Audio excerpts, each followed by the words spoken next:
قسم ہے فجر کی اور 10 راتوں کی اور جفت اور طاق کی اور رات کی جب وہ چلتی ہے، یقیناً اس میں عقل والے کے لیے بڑی قسم ہے۔ سب تعریف اللہ کے لیے ہے جو اکیلا ہے، اس کا کوئی شریک نہیں۔ اس کا اپنے بندوں پر یہ فضل اور احسان ہے کہ اس نے اپنے بندوں کے لیے اطاعت کے، ثواب کمانے کے، آگے بڑھنے کے بہت سے مواقع عطا کیے ہیں، بہت سے ایسے موسم بنائے کہ جن میں ہم کثرت کے ساتھ نیک اعمال کر سکیں، اور جو نیک عمل بھی ہم کریں اس کا اجر و ثواب بھی بہت زیادہ ہو۔ انہی مواقع میں سے ایک موقع ذوالحجہ کے پہلے 10 دن کا ہے، جس میں تمام نیک اعمال کا ثواب عام دنوں کی نسبت بہت زیادہ بڑھ جاتا ہے۔ خوش نصیب ہیں وہ لوگ جنہیں زندگی میں ایک بار پھر یہ موقع مل رہا ہے۔ ہم اپنے چاروں طرف دیکھتے ہیں کہ اللہ سبحانہ وتعالیٰ نے اپنی مخلوقات میں مختلف طرح کے درجے رکھے ہیں، فرق رکھے ہیں۔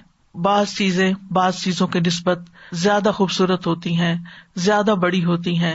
ہم دیکھتے ہیں کہ رمضان کا مہینہ تمام مہینوں میں افضل ہے، جمعے کا دن تمام دنوں میں افضل ہے۔ اسی طرح اللہ سبحانہ وتعالیٰ نے ذوالحجہ کے 10 دنوں کو دنیا کے بہترین دن کہا ہے، اور ان 10 دنوں میں سے قربانی کو سب سے افضل کام بتایا ہے۔ یعنی ان 10 دنوں میں جو سب سے افضل ترین کام کوئی کر سکتا ہے وہ قربانی کرنے کا ہے۔ پھر اسی طرح ہم دیکھتے ہیں کہ راتوں میں سے رمضان کی آخری 10 راتیں جو ہے، آخری عشرہ جو ہے وہ زیادہ افضل ہے، اور ان میں سے بھی لیلۃ القدر والی رات باقی راتوں کی نسبت زیادہ افضل ہے۔ عام طور پر ہمارے ہاں ان راتوں کا تو بہت اہتمام کیا جاتا ہے، اور لیلۃ القدر کو لوگ 27ویں کو خاص طور پر پوری رات جاگتے ہیں، لیکن ہمارے ہاں عمومی طور پر ذوالحجہ کا وہ اہتمام نہیں، یا ذوالحجہ میں ان کاموں کی طرف اتنی توجہ نہیں، ان کو عام دنوں کی طرح ہی گزار دیا جاتا ہے۔ لیکن ہم دیکھتے ہیں کہ یہاں سورۃ الفجر کے شروع میں اللہ سبحانہ وتعالیٰ نے ان 10 راتوں کی قسم کھائی ہے۔ عربی میں رات کا لفظ جو ہے وہ دن پر بھی آتا ہے، اور رات میں یعنی رمضان کی 10 راتیں اور پھر رات میں دن بھی شامل ہے، چونکہ لہٰذا 10 دن بھی اس میں علماء یہ کہتے ہیں کہ اس سے مراد عشرہ ذوالحجہ بھی ہے، اور یہ ان کی فضیلت اور شرف کے لیے کافی ہے، کیونکہ اللہ سبحانہ وتعالیٰ جس چیز کی قسم کھاتے ہیں وہ چیز بہت شرف والی، عزت والی، اہمیت والی، فضیلت والی ہوتی ہے۔ تفسیر ابن کثیر کے مؤلف کہتے ہیں کہ 10 راتوں سے مراد ذی الحجہ کا پہلا عشرہ ہے۔ اس کے علاوہ قرآن مجید میں سورۃ الحج میں آتا ہے وَيَذْكُرُ اسْمَ اللَّهِ فِي أَيَّامٍ مَّعْلُومَاتٍ، اور وہ حاجی چند معلوم دنوں میں اللہ کے نام کا ذکر کریں، یعنی اللہ کو خوب یاد کریں۔ تو یہ معلوم دن کون سے ہیں؟ اس میں جمہور علماء اور اکثر مفسرین کے مطابق ایام معلومات سے مراد ذوالحجہ کے پہلے 10 دن ہیں، اور اس کے علاوہ ایام تشریق بھی ان میں شامل ہیں۔ یہ دن یعنی عشرہ ذوالحجہ، عشرہ عربی زبان میں 10 کو کہتے ہیں، 10 کو۔ ذوالحجہ کے پہلے 10 دن دنیا کے سب سے بہترین دنوں میں سے ہیں۔ رسول اللہ صلی اللہ علیہ وسلم نے فرمایا افضل ایام الدنیا العشر، یعنی 10 ذی الحجہ، دنیا کے دنوں میں افضل ترین دن عشرہ ذوالحجہ کے پہلے 10 دن ہیں۔ اور ان دنوں میں کیا عمل سب سے افضل ہے؟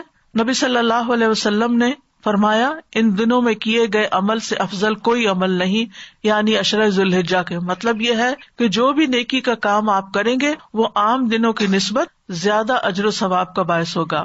نبی صلی اللہ علیہ وسلم نے فرمایا اللہ کے نزدیک ذوالحجہ کے 10 دنوں میں نیک اعمال کرنا بہت پاکیزگی اور بہت بڑے ثواب کا باعث ہے۔ یہ صحیح الترغیب و ترہیب کی حدیث ہے۔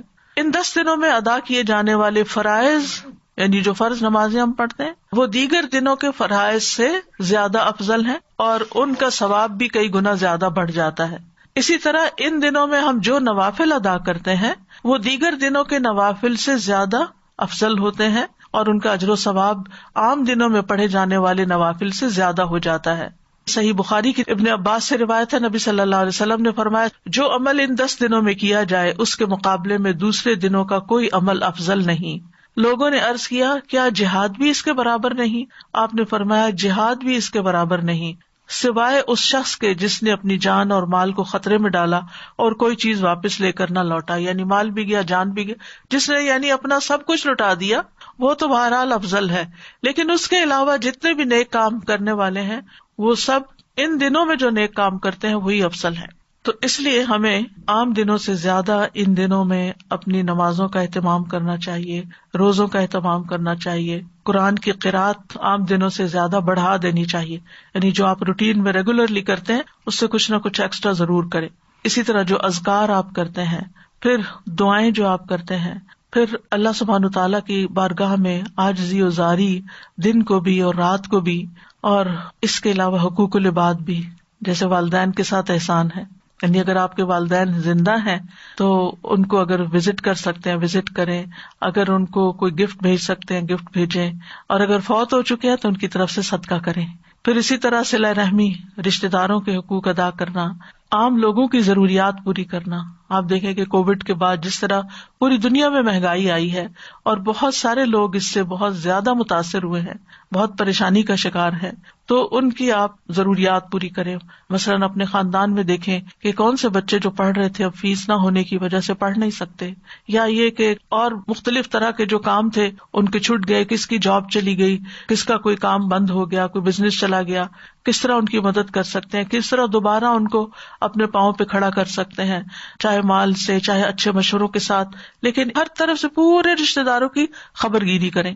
پھر اسی طرح اگر کوئی بیمار ہے تو تیمارداری کریں. اسی طرح اگر کسی جنازے کا پتہ چلتا ہے تو اس میں شرکت. پھر پڑوسیوں کے ساتھ حسن سلوک، ان کو کھانا کھلانا، غریبوں کو بھی اور دوسروں کو بھی، اور وہ اعمال جن کا دوسروں کو فائدہ پہنچتا ہے. ہم میں سے ہر شخص یہ سوچ سکتا ہے کہ میں کس طرح کسی کو فائدہ پہنچا سکتی ہوں. تو دوسروں کو فائدہ پہنچانے کے کام، اس میں انسان بھی ہیں، جانور بھی ہیں، چڑیا پرندے بھی ہیں، ان کے دانے پانی کا انتظام ہے، اور بھی جو آپ نیکیوں کے کام سوچ سکتے ہیں. ہم میں سے ہر شخص اپنے اپنے طور پر سوچے اور کچھ نہ کچھ ایکسٹرا ضرور کرے. یعنی ایک ہوتا ہے ہم عادتاً اچھے کام کرتے ہیں، الحمدللہ رمضان میں کچھ نیکیوں کی عادت پڑتی ہے، پھر وہ سارا سال چلتی رہتی، پھر عشرہ ذوالحجہ آ جاتا ہے، اس میں کچھ اور نیک کام شروع کر لیتے ہیں، پھر وہ زندگی کا حصہ بن جاتے ہیں. تو یہ اللہ تعالیٰ کا بہت بڑا فضل ہے کہ جو ہمیں یہ موقع دیتا ہے، اور نئے سرے سے ریجنریٹ کرتے ہیں، اور پھر اس کے بعد ہم کچھ نئی چیزیں اپنی زندگی میں نئے رنگ بھر لیتے ہیں، پھر آہستہ آہستہ فیڈ بھی ہونے لگتے ہیں، پھر موقع آ جاتا ہے رمضان کا، پھر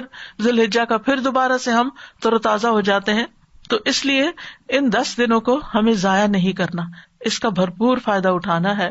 اور ان کی فضیلت کس وجہ سے زیادہ ہے، ابن حجر کہتے ہیں عشرہ ذی الحجہ کے باقی ایام سے امتیاز کا ایک سبب یہ معلوم ہوتا ہے کہ اس میں بڑی بڑی عبادات جمع ہو جاتی ہیں، جیسے نماز، روزہ، صدقہ اور حج. خاص طور پر حج میں خصوصاً جو کئی مناسک ہیں، جیسے طواف کرنا، کنکریاں مارنا، سعی کرنا اور قربانی کرنا، یہ تمام کام جو ہیں وہ اسی عشرے کے اندر ہوتے ہیں. اور حج جیسا کہ آپ جانتے ہیں کہ اسلام کے ارکان میں سے ایک عظیم رکن ہے، اور الحج اشہر معلومات، حج کے مہینے معلوم ہیں، اور اس میں شوال، ذوالقعدہ اور ذوالحجہ کے پہلے 10 دن یعنی حج کے مہینوں میں آتے ہیں. اور حج مبرور کا بدلہ یا ثواب جو ہے وہ جنت کے سوا کچھ نہیں، یعنی حج مبرور جو ہے وہ جنت میں لے جانے والا عمل ہے. کل ہی ہم پڑھ رہے تھے رمی کے بارے میں، حج میں ہر سٹیپ پر آپ کو بہت زیادہ اجر ملتا ہے. جیسے سعی کرنے کا آپ کو 70 گردنیں آزاد کرنے کا اجر ملتا ہے، اسی طرح آپ جب رمی کرتے ہیں تو ہر کنکری مارنے کے بدلے ایک ایسا کبیرہ گناہ معاف ہوتا ہے جو انسان کو ہلاک کر دینے والا ہے. اب اگر انسان کو یہ پتا چل جائے کہ میری بخشش ہو جائے گی تو انسان دنیا میں ہر کام کرنے کو تیار ہو. دنیا میں اگر کسی چھوٹی سی مصیبت میں بھی انسان پھنستا ہے تو سب کچھ لگا دینے کو تیار ہو جاتا ہے، لیکن آخرت کی مصیبت اور آخرت کی تکلیف سے بچنے کے لیے اگر انسان کو حج کا موقع ملے تو اس سے بڑی خوش قسمتی کیا ہو سکتی ہے. ان 10 دنوں میں یوم الترویہ بھی ہے جو احرام باندھنے کا دن ہے، ان میں یوم عرفہ بھی ہے جس میں سب سے زیادہ اللہ تعالیٰ بندوں کے گناہ معاف کرتے ہیں. نبی صلی اللہ علیہ وسلم نے فرمایا، بے شک اللہ عز و جل عرفہ کی شام اہل عرفہ کے ذریعے اپنے فرشتوں کے سامنے فخر فرماتا ہے اور کہتا ہے کہ میرے ان بندوں کو دیکھو جو میرے پاس پراگندہ حال اور غبار آلود ہو کر آئے ہیں. اور یہ آگ سے آزادی کا دن ہوتا ہے. رسول اللہ صلی اللہ علیہ وسلم نے فرمایا، اللہ عرفہ کے دن سے زیادہ کسی دن اپنے بندوں کو دوزخ سے آزاد نہیں کرتا. یعنی پورے سال میں سب سے زیادہ جو لوگوں کو آگ سے رہائی ملتی ہے وہ عرفہ کے دن ملتی ہے. اور اللہ اپنے بندوں کے قریب ہوتا ہے، پھر فرشتوں کے سامنے اپنے بندوں پر فخر کرتے ہوئے فرماتا ہے کہ یہ سارے بندے کس ارادے سے آئے ہیں، کیوں یہاں جمع ہوئے ہیں. ظاہر ہے اپنے گناہوں کی بخشش کے لیے، اللہ کو راضی کرنے کے لیے. اور یہ حاجیوں اور غیر حاجیوں کے لیے معافی کا دن ہے. نبی صلی اللہ علیہ وسلم نے فرمایا تمہارا دوپہر کے بعد عرفات میں کھڑے ہونا ایسا ہے کہ اللہ تعالیٰ آسمان دنیا پہ نازل ہوتے ہیں، فرشتوں سے تم پہ فخر کرتے ہیں، فرماتے ہیں کہ میرے بندے میرے پاس کھلے اور گہرے راستے سے پراگندہ حال میں آئے ہیں جو میری رحمت اور جنت کے امیدوار ہیں. بس اگر تمہارے گناہ ریت کے ذروں یا بارش کے قطروں یا سمندر کی جھاگ کے برابر بھی ہوں تو میں انہیں بخش دوں گا. میرے بندو لوٹ جاؤ، تم بخش دیے گئے، اور ان کی بھی مغفرت ہے جن کی تم نے سفارش کی. یعنی جو حاجی وہاں جا کر آپ کے لیے بخشش کی دعا کرتے ہیں وہ آپ کے حق میں بھی قبول ہوتی ہے، اور پیچھے والوں کی بخشش کا بھی اعلان ہوتا ہے. اور اس کے علاوہ یہ ہے کہ جو پیچھے جو نہیں جا سکے، جو یہیں پر ہیں، وہ 9 تاریخ کا یعنی عرفہ کے دن کا روزہ رکھیں، کیونکہ عرفہ کے دن کا روزہ جو ہے اس کے بارے میں آپ سے پوچھا گیا تو فرمایا کہ یہ گزرے ہوئے 1 سال اور آنے والے سال کے گناہوں کا کفارہ بن جاتا ہے. اور اس میں جو کہ جب عرفات میں حاجی کھڑے ہوں تو ہم بھی اپنے طور پر اللہ تعالیٰ سے دعائیں کہ اللہ تعالیٰ ہمیں بھی معاف فرما دے اور اپنی رحمت سے نوازے. عرفہ کا دن اس لحاظ سے بھی بہت اہم ہے کہ اللہ سبحانہ تعالیٰ نے اس دن اپنے دین کو مکمل کیا تھا. نبی صلی اللہ علیہ وسلم پر یہ آیت اتری تھی، الیوم اکملت لکم دینکم واتممت علیکم نعمتی ورضیت لکم الاسلام دینا. آج میں نے تمہارے لیے تمہارا دین مکمل کر دیا اور تم پر اپنی نعمت پوری کر دی. انسان کو جتنی بھی دنیا میں نعمتیں ملی ہیں ان نعمتوں میں سے سب سے بہترین نعمت جو ہے وہ اسلام کی نعمت ہے، جس کو پا کر جس کے مطابق زندگی گزار کے انسان دنیا کی بھلائیاں بھی سمیٹتا ہے اور آخرت کی بھلائیاں بھی سمیٹتا ہے. وَرَضِيتُ لَكُمُ الْإِسْلَامَ دِينًا، اور تمہارے لیے اسلام کو دین کی حیثیت سے پسند کر لیا. تو اللہ تعالیٰ نے یہ دین ہمارے لیے پسند کیا، لہٰذا ہمیں بھی اس دین سے محبت ہونی چاہیے. اس کو بوجھ سمجھ کے نہیں اپنائیں کہ اب کیا کریں، اب مسلمان پیدا ہو گئے ہیں تو اب ہمیں نماز بھی پڑھنی پڑتی ہے اور حجاب بھی کرنا ہوتا ہے اور یہ بھی اور وہ بھی، اتنی ساری ذمہ داریاں. باقی ریلیجنز میں تو یہ ساری پابندیاں نہیں ہیں. تو نہیں، یہ اللہ تعالیٰ کی نعمت ہے ہمارے لیے، تو اس کو نعمت سمجھ کر اس کا شکرانہ ادا کریں اور صبح و شام کہا کریں رضیت باللہ ربا وبالاسلام دینا وبمحمد نبیا. جو دنیا میں صبح شام یہ پڑھتا ہے قیامت کے دن اللہ تعالیٰ اس کو راضی کر دے گا. ان دنوں میں مزدلفہ کی رات بھی ہے جس کو مشعر الحرام کہا جاتا ہے مزدلفہ کو، اور وہاں پر بھی وقوف کیا جاتا ہے اور دعائیں مانگی جاتی ہیں.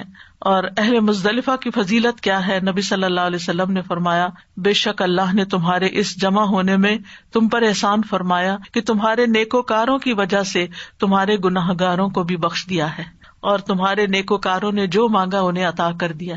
یعنی اس رات خصوصاً فجر کے بعد جب وہاں وقوف کیا جاتا ہے، جو دعائیں مانگی جاتی ہیں وہ دعائیں قبول ہوتی ہیں. اس عشرے میں یوم النحر بھی ہے، یعنی جس دن جمرات کو کنکریاں ماری جاتی ہیں اور ہر کنکری کے بدلے ایک کبیرہ گناہ جو ہلاک کرنے والا تھا اس کا کفارہ ہو جاتا ہے. نبی صلی اللہ علیہ وسلم نے فرمایا جب تم کنکریاں مارو گے تو یہ قیامت کے دن تمہارے لیے نور ہوگی. ان دنوں میں حج اکبر کا دن بھی ہے اور وہ یوم النحر کا دن ہوتا ہے. 10 تاریخ کو یوم الحج الاکبر کہا جاتا ہے. عام جو غلط فہمی ہے کہ جمعے کا حج اکبر ہے، تو ایسا نہیں ہے. یہ 10 تاریخ کا جو عمل ہے، یعنی کنکریاں مارنا، قربانی کرنا، بال منڈوانا اور طواف افاضہ کرنا، تو یہ دن جو ہے یہ بڑا اہم دن ہے، بہت فضیلت والا ہے. اس کو بہت افضل ترین دن قرار دیا گیا اور اس کو یوم الحج الاکبر بھی کہا گیا. اور حج کے موقع پر بہترین عمل جو ہے وہ تلبیہ پکارنا اور قربانی کرنا ہے. اور ان دنوں میں یعنی عشرہ ذی الحجہ میں حاجی بھی روزے رکھ سکتے ہیں سوائے 9 تاریخ اور اس کے بعد کے، کیونکہ وہ پھر حج کا موقع اور عید کا موقع آ جاتا ہے. اور حج کا دن بھی نبی صلی اللہ علیہ وسلم نے ایک عید کا دن ہی بتایا، تو اس دن بھی روزہ نہیں رکھتے.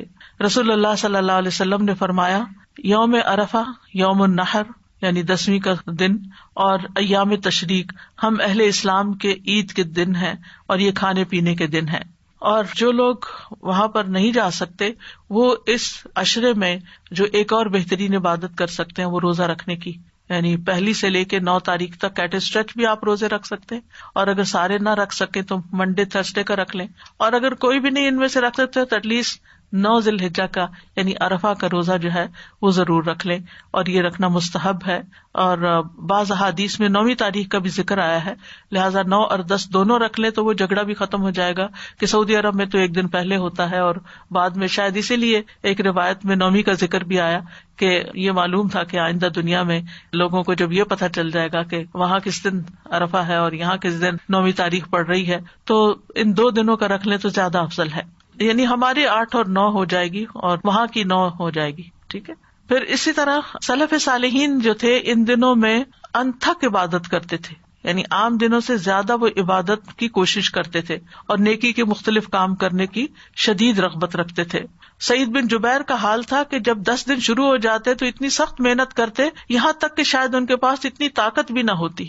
ان 10 راتوں کی عبادت کی بہت ترغیب دیتے اور وہ کہتے کہ ان 10 راتوں میں اپنے لیے دیے بجھایا نہ کرو، یعنی راتوں کو بھی عبادت کرو. اور آپ دیکھیں کہ آپ کے ہاں تو عشاء جو ہے وہی 11 بجے شروع ہو رہی ہے، تو اگر مغرب اور مغرب کے بعد اور عشاء کے بعد کچھ جاگ لیا جائے اور کچھ ایکسٹرا نوافل پڑھ لیے جائیں، اگر فجر سے پہلے نہیں بھی اٹھنے کی ہمت پڑتی کیونکہ لمبے دن ہیں، بعض اوقات لوگ تھک جاتے ہیں، تو عشاء کی نماز پڑھنے کے بعد کچھ ایکسٹرا نوافل بھی قیام اللیل میں شمار ہو جاتے ہیں، اور اس وقت دعائیں پڑھ کے اور دعائیں مانگ کے آپ سو سکتے ہیں. ابو عثمان نہدی کہتے ہیں نیک لوگ 3 قسم کے دنوں کی تعظیم کرتے: رمضان کے آخری 10 دن، ذی الحجہ کے پہلے 10 دن اور محرم کے پہلے 10 دن، کیونکہ محرم بھی حرمت والا مہینہ ہے اور اللہ کا مہینہ اس کو کہتے ہیں، اور اس مہینے میں بھی آپ صلی اللہ علیہ وسلم سے کثرت سے روزے رکھنا جو ہے وہ مروی ہے، تو ان دنوں کے بھی آپ یعنی پلان کر سکتے ہیں. تو ان دنوں کو اللہ تعالیٰ کی اطاعت اور قربت والے کاموں سے آباد کرنا چاہیے، اور اپنے عام روٹین کے دنوں کی طرح ان دنوں کو نہیں گزارنا چاہیے. زیادہ سے زیادہ نیکیاں کرنی چاہیے اور نیکیاں خوشی سے کرنی چاہیے. قرآن مجید میں آتا ہے وَمَن تَطَوَّعَ خَيْرًا فَإِنَّ اللَّهَ شَاكِرٌ عَلِيمٌ، جو کوئی خوشی سے نیکی کرے تو بے شک اللہ قدردان ہے، سب کچھ جاننے والا ہے. یعنی جتنی زیادہ آپ دل کی خوشی اور رغبت اور محبت سے نیکی کرتے ہیں، اللہ سبحانہ وتعالیٰ اس کو اتنی ہی خوشی سے قبول کرتے ہیں اور اس پر اتنا ہی بڑا اجر عطا فرماتے ہیں. آپ دیکھیں کہ آپ کسی انسان کو بھی ایک پانی کا گلاس پلاتے ہیں تو وہ آپ کا قدردان ہوتا ہے، آپ کا شکریہ ادا کرتا ہے. تو آپ سوچئے جب اللہ کے نام پر آپ کسی کو پلا رہے ہوں یا اللہ کے لیے کوئی کام کر رہے ہوں تو اللہ سبحانہ وتعالیٰ اس کی کتنی قدردانی کرے گا. یعنی ضروری نہیں ہوتا کہ ہم کسی کے ساتھ اچھا کریں گے تو وہ ہماری قدردانی کرے گا، بعض وقت نہیں بھی کرتا، وہ پرواہ بھی نہیں کرتا، وہ ذکر بھی نہیں کرتا، وہ اکنالج بھی نہیں کرتا. لیکن اس وقت یہ یاد رکھنا چاہیے کہ جس رب کی خاطر میں نے کیا ہے اس نے دیکھ لیا. اور جتنے زیادہ محبت کے ساتھ، کیونکہ اگر کاموں کے اندر محبت پیدا ہو جائے اور خوبصورتی پیدا ہو جائے، کوالٹی آ جائے، تو اس کی اتنی ہی جزا بڑھ جاتی ہے. فَإِنَّ اللَّهَ شَاكِرٌ عَلِيمٌ، بندے شکر گزار نہیں تو کیا ہوا، اللہ قدردان ہے. اللہ سبحانہ تعالیٰ دیکھتا ہے اور وہ بندے کے لیے لکھ لیتا ہے. حتیٰ کہ ایک کھجور جو انسان اللہ کے راستے میں دیتا ہے اللہ تعالیٰ اس کو بڑھا کر بہت پہاڑ جتنا کر دیتا ہے. یعنی اتنا زیادہ اس کا اجر و ثواب. دنیا میں کون سی ایسی انویسٹمنٹ ہے کہ جہاں پر آپ کوئی صدقہ کریں گے اور پھر آپ کو اس کا اتنا بڑا اجر ملے گا. تو کرنے کے کام کیا ہے؟ سب سے پہلا کام جو ہم نے اس اشرے میں داخل ہوتے ہوئے کرنا ہے وہ نیت کو خالص کرنا ہے، نیت کو صاف کرنا ہے. خالص کرنے کا مطلب ہے صاف ستھرا کرنا ہر طرح کی علائشوں سے، کہ ہم نے جو کچھ بھی ان دنوں میں کرنا ہے وہ صرف اللہ کے لیے کرنا ہے، کسی پر احسان نہیں جتانا اور کسی سے ہمیں صلے اور اجر کی توقع نہیں. پورا پورا ہم اس کو اپنے رب کے لیے کریں گے. اور یاد رکھیے کہ جو بندہ اللہ سے سچائی پر مبنی معاملہ کرتا ہے اللہ اس کو سچا کر دیتا ہے، اللہ اس کے اس نیک کام میں اتنی ہی برکت ڈال دیتا ہے. اب یہ اخلاص کا مطلب کیا ہے؟ اخلاص کا مطلب ہوتا ہے اپنے اعمال کے ذریعے اللہ کی رضا کو اور آخرت کے اجر کو سامنے رکھیں، آخرت کا اجر سامنے رکھیں. ہماری مشکل یہ ہے کہ جب ہم کوئی اچھا کام کرتے ہیں تو فوراً یہ دیکھتے کہ یہاں کیا ملے گا، اس کام سے مجھے یہاں کیا نتیجہ ملے گا. اور اگر ہمیں نظر نہیں آتا تو چاہے وہ کتنا ہی نیکی کا کام ہو ہاتھ نہیں ڈالتے، ہم آگے نہیں بڑھتے. تو خالص نیت کیا ہوتی ہے کہ مجھے اس سے اپنے رب کا چہرہ چاہیے، مجھے اپنے رب کا دیدار کرنا، مجھے اپنے رب کو دیکھنا ہے. میں جب اپنے رب سے ملاقات کروں تو میرا رب مجھ سے راضی ہو جائے اور آخرت میں اللہ تعالیٰ میرے اجر کو محفوظ کر لے. وَمَنْ أَرَادَ الْآخِرَةَ وَسَعَى لَهَا سَعْيَهَا وَهُوَ مُؤْمِنٌ فَأُولَئِكَ كَانَ سَعْيُهُمْ مَشْكُورًا، اور جو آخرت کو چاہے اور اس کے لیے کوشش کرے جبکہ وہ مومن ہو تو یہی لوگ ایسے ہیں جن کی کوشش قابل قدر ہے، یعنی اللہ تعالیٰ ان کی کوششیں قبول کر لیتا ہے. اور ویسے بھی ہمیں اس کا حکم بھی دیا گیا وَمَا أُمِرُوا إِلَّا لِيَعْبُدُوا اللَّهَ مُخْلِصِينَ لَهُ الدِّينَ، وہ یہی حکم دیے گئے ہیں کہ دین کو اللہ کے لیے خالص ہو کر یکسو ہو کر عبادت کریں، یعنی عبادت صرف اللہ کا حق ہے، عبادت میں کسی اور کو شریک نہیں کرنا۔ فَلْيَعْمَلْ عَمَلًا صَالِحًا وَلَا يُشْرِكْ بِعِبَادَةِ رَبِّهِ أَحَدًا، کہ وہ اپنے رب کی عبادت میں کسی کو شریک نہ کرے۔ تو اللہ سبحانہ وتعالیٰ خالص عمل ہی قبول کرتا ہے جو خالصتاً اس کی رضامندی کے لیے کیا جائے، جس میں دوسرے شریک ہو جائیں وہ اس کام کو رد کر دیتا ہے کہ دوسرے ہی اب اس کا بدلہ دیں گے۔ دنیا کی زندگی ایک امتحان ہے، اور اس امتحان میں ہو کیا رہا ہے، یہ کیا امتحان ہے؟ ایکم احسن عملا، کہ تم میں سب سے اچھا عمل کس کا ہے، یہ امتحان ہے۔ یعنی ہم اس میں آزمائے جا رہے ہیں کہ ہم اچھے کام بھی کرتے ہیں، اس میں ہماری آزمائش ہوتی ہے کہ بھلا یہ کیوں کر رہے ہیں، کس مقصد کے لیے کر رہے ہیں، کس کے لیے کر رہے ہیں۔ اللہ سبحانہ وتعالیٰ مختلف سچویشن میں ڈال کر ہمارا امتحان لیتا ہے کہ اب بھلا کس لیے کرتا ہے۔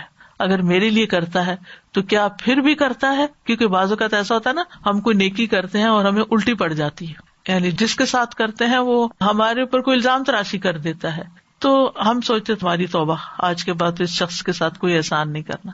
پھر کچھ عرصے بعد پتہ چلتا ہے کہ وہ شخص محتاج ہے، ضرورت مند ہے، پھر آپ کا دل پسیج جاتا ہے، آپ سوچتے ہیں چلے پھر آگے بڑھتے، پھر کہتے ہیں نہیں میں نے مزہ چکھ لیا اس کے ساتھ نیکی کرنے، میں نے نہیں کرنی، ایسا نہیں کرنا۔ اور خصوصاً رشتے داروں کے اندر ایسا ہوتا ہے، جو قریبی لوگ ہوتے ہیں جو آپ پر زیادہ توقعات رکھتے ہیں۔ تو اللہ سبحانہ وتعالیٰ نے یہ نہیں کہا کہ ایکم اکثر عملا، کہ تم میں سے بہت زیادہ کام کون کر کے لائے، یہ کہ احسن عملا۔